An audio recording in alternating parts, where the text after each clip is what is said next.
Сәлем достар, біз футбол терминдерінің арнайы сөздігін дайындадық.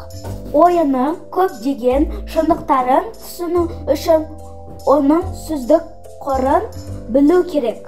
Алаңда қарсыластардың айып алаңы, орталық шеңбер, шеттер мен бұрыштарды бекітуге арналған бүйірлік және алдыңғы сызықтар бар.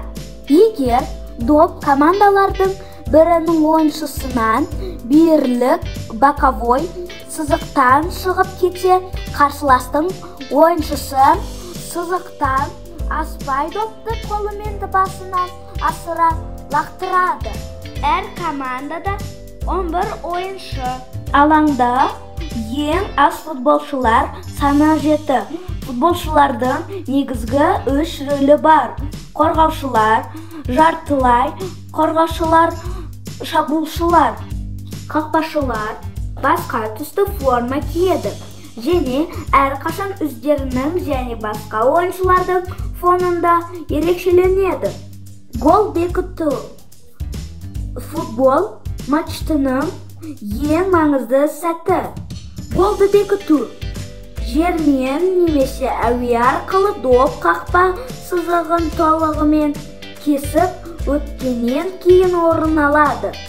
Доптың кез келген нүкте проекциясы қақпа сызығының артында болу керек. Офсайд. Егер шабуылшы пас берілмей тұрып, толығымен немесе денесінің бөлігімен қақпа сызығына доптың және қорғаушыдан жақын болса орын алады. Ойыннан тыс қалған кезде доп келесі командаға беріліп, еркін соққы жасалады.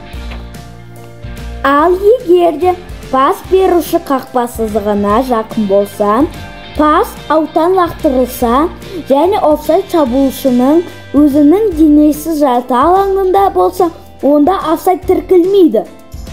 Пенальти.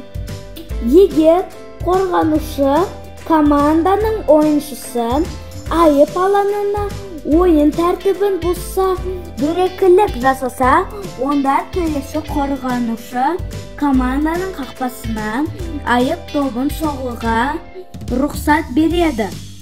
Гол соғылса, ойын ортадан басталып, кездесу әрі қара жалғасады.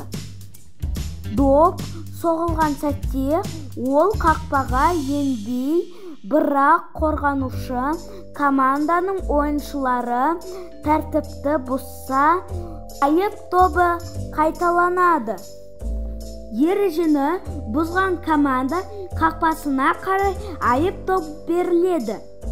Мынадай ереже бұзу болғанда аяқтан шалу, итеру, дөрекі допты иелену, қарсыласты тежеу, түкіру, спорттық емес мінез құлақ. Назарларыңызға рахмет. Лайк басып, комментарияны қалдырыңыздар.